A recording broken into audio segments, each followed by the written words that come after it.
그러므로 깨어있으라. 어느 날에 너희 주가 임할는지 너희가 알지 못함이니라. 거룩한 새벽의 기도자 여러분, 주님을 만나는 일의 즐거움, 그 하늘 소망의 전전한 새벽이며 또한 기도의 자리가 되며 말씀을 열어 생명 양식을 얻는 소중한 시간이 날마다 풍성해지기를 소망합니다. 오늘 우리가 읽어갈 말씀은 데살로니가 전서 4장 13절에서 5장 11절까지의 말씀으로서 우리가 하나님의 말씀을 통하여 배우는 믿음의 이야기 중에 이 데살로니가 교회가 가지고 있었던 신앙의 의문에 대한 바울의 대답이 여기 담겨져 있습니다.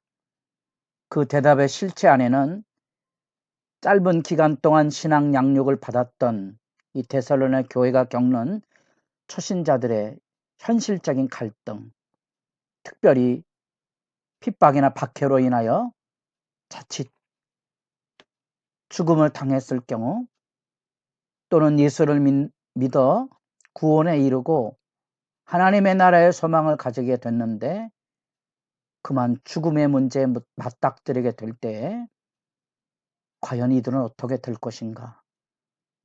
그들 어떻게 마음에 담고 믿음 생활할 것인가에 대한 죽음에 대한 현실적인 갈등과 이후에 주의 날에 대한 재림에 대한 이해는 어떻게 들려지게 되는가? 아마도 디모데를 통한 믿음의 아름다운 소식을 가져왔을 때 그들이 안고 있었던 신앙의 의문, 그래서 크게 오늘 우리가 읽은 단락안에 두 가지 주제가 들려져 있었습니다. 그것에 대한 바울의 대답이죠. 죽은 자의 운명에 대하여, 살아남은 자들의 운명에 대하여, 때와 시기는 어떻게 열려질 것인가에 대한 신앙 교훈을 이 부분이 담아내고 있습니다.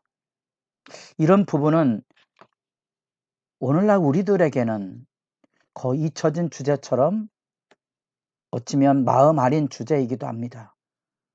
우리가 사는 이 현실의 삶에 너무 많이 매여 사느라고 주의 나라에 대한 죽음에 대한 생각을 진지하게 생각하지 못하는, 너무나 일상이 너무도 안전하고 좋은 환경 속에서 지내다 보니 자연스럽게 이런 영적인 긴장감이 떨어진 시대 풍조를 우리가 대조해 보면 아픈 부분이 있습니다.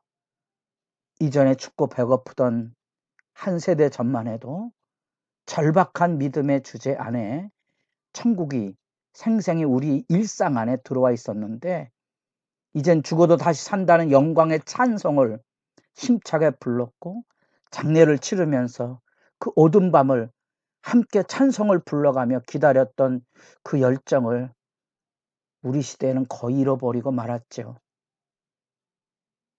그만큼 이제 안타까운 주제이기도 하고요. 그만큼 우리가 너무 세상에, 현실에 우리 신앙생활의 중심을 옮겨온 것은 아닌가 하는 두려움도 있습니다.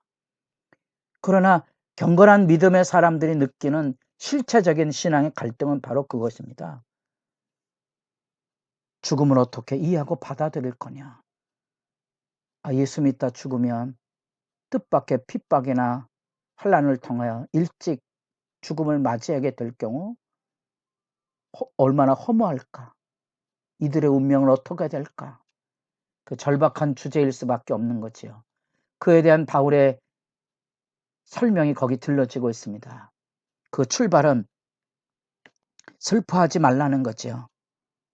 특별히 바울의 독특한 용어, 예수님의 표현 그대로 죽음이라는 것은 완전한 그 당대의 세상에 나타났던 문화나 철학이나 풍조처럼 영혼 불멸이라든지 죽은 자는 더 이상 소망이 없다든지 이런 다양한 세상의 풍조에 비하면 예수 안에서 그 생명의 구원이 살아있어서 육체는 그저 잠시 잠을 자고 있다는 비유적인 이해를 여기 13절, 14절, 15절 들려주고 있습니다. 그 이야기는 죽음이 끝이 아니며 그 죽음에 대한 이해를 잘 가지고 있어야 되는 거지요. 그래야 슬픔을 이겨낼 수 있거든요. 죽음은 잠시 주 안에서 잠자는 상태에 있다는 거죠. 무슨 가수면 상태 이런 교리적인 얘기를 하고 있는 게 아니고 죽음은 영적인 잠을 자고 있는데 예수 안에서 평안을 유지하고 있다가 주의 재림 때가 되면 예수 부활한 것처럼 예수께서 함께 그들을 살리실 텐데 예수 부활이 그 실제여서 부활하셨기 때문에 예수 안에 있는 자들이 함께 살리심을 받았고 그 함께 살리심을 통하여 주님의 구원이 완성이 될 때 재림과 더불어 이 부활이 환하게 열려질 것을 여기 소개하고 있습니다. 그래서 16절에 주께서 호령과 천사장의 소리와 하나님의 나팔 소리로 웅대한 천지 개벽처럼 하나님의 구원의 날이 올 것인데 우리 주님이 이때 자기 백성을 영접하기 위해서 먼저는 죽은 자들부터 잠자는 자들이 먼저 깨어나고 그 후에 우리 살아남은 자들도 하나님 앞에 들려올려 공중에서 주를 영접하게 된다 하는 신앙의 교훈을 들려주고 있습니다. 그래서 슬픔에 젖어 있지 말고 죽음에 대한 바른 이해를 통하여 죽어도 다시 사는 든든한 부활 소망, 재림 신앙을 가지고 담대하게 현실을 살아갈 것을 일깨우는 내용을 들려주고 있습니다. 자칫 여기 나타나고 있는 구름 속에 끌어올려서 공중에서 이런 구절들이 신약 성경의 휴거라는 개념이 근거가 되면 아마 이 구절이 될 것인데요. 이런 구절 한 구절 강화해서 무슨 휴거의 환상이라든지 무슨 공중에서 재림한다든지 그런 현혹하는 이야기에 너무 몰두하지 마십시오. 성경의 진리는 아주 단순하고 구체적입니다. 죽은 자가 살아나고 살아남아 있는 자들로 주와 더불어 하나님 앞에 하나님의 나라에 하나님의 통치 속에 죄가 무너진 마치 불로 정결하게 된 새로운 세계가 펼쳐져서 그 안에서 기뻐하고 즐거워하는 해우와 회복이 열려질 것에 대한 기대를 가지고 계셔야지 어떤 현상의 여러 가지 이야기에 매몰되지 않도록 유의하시기를 바라고 여러분이 천국을 이해하는 가장 소중한 방법은 이 주와 더불어 함께 죽고 주와 더불어 다시 지금 여기 살아가는 영광을 통하여서 부활을 지금 여기 열어가는 삶입니다. 무슨 말인고 하니 지금 이 새벽에 주님과 더불어 기도하며 지금 여기가 가장 행복한 시간이고 이게 천국을 미리 맛보는 시간이라고 여러분들이 영적인 싸움을 싸우셔야 됩니다. 아멘입니까?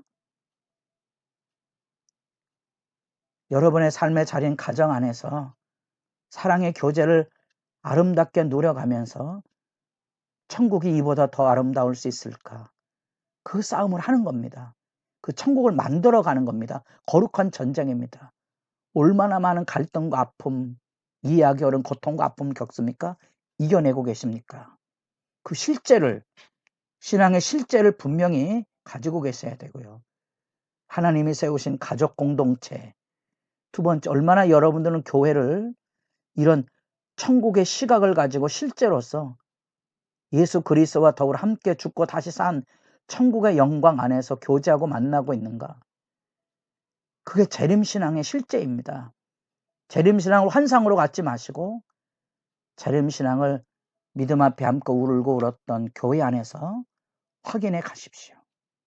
그래서 우리에게 더 이상 죽음이나 주의 재림이 불안이나 두려움의 시간이 아니고 주와 더불어 함께 살고 주와 더불어 함께 먹고 마시며 즐거워하는 이 현실 안에서 서로를 세워서 주님 나라를 준비하는 그 경각과 위로의 시간들이 새로워져야 한다는 겁니다.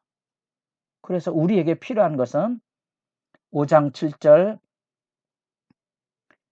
자는 자들은 밤에 자고 취하는 자들은 밤에 취하되 우리는 낮에 속하였으니 어둠의 지배가 아닌 빛의 다스림 안에 깨어있는 거지요. 믿음과 사랑에 호심경을 붙이고 구원의 소망에 투구를 쓰자. 영적인 전쟁 개념 아닙니까?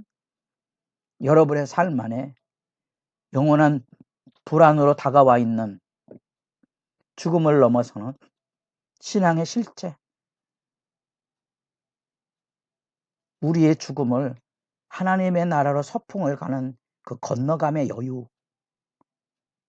여러분 얼마나 하나님 앞에 자기를 잘 가꾸어서 주님과 더불어 충분히 이 신앙의 실제를 여러분 확인하시고 살아있는 동안 여기 지금 내 가정, 내 교회를 통하여 하나님의 그 구원의 은혜, 천국의 실제를 풍성히 누림으로써 세상을 향하여 여기 천국이 있다고, 하나님의 나라가 여기 있음을 비춰주는 일에 믿음의 가정과 경건한 교회가 본분을 다해야 될 것입니다.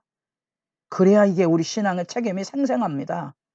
그래야 우리가 매일 기도해야 될 분명한 이유를 압니다. 내가 악의 도구가 되지 말자. 내가 악을 일삼는 오둠의 백성으로 살지 말자. 선으로 악을 이기고 용서와 사랑을 가지고 아름다운 가정, 아름다운 교회를 꿈꾸며 주님 다시 오심에 그 나라를 기다릴 때 단순한 환상의 세계가 아닌 오늘 이 누리는 은혜의 세계를 확장해가는 그런 점에서 여기 서로 사랑하고 위로하고 피차 서로 세워주는 이 아름다운 믿음의 질서로서의 죽음 너머의 재림신앙이 주 안에서 여러분 안에도 새로워질 수 있기를 바랍니다.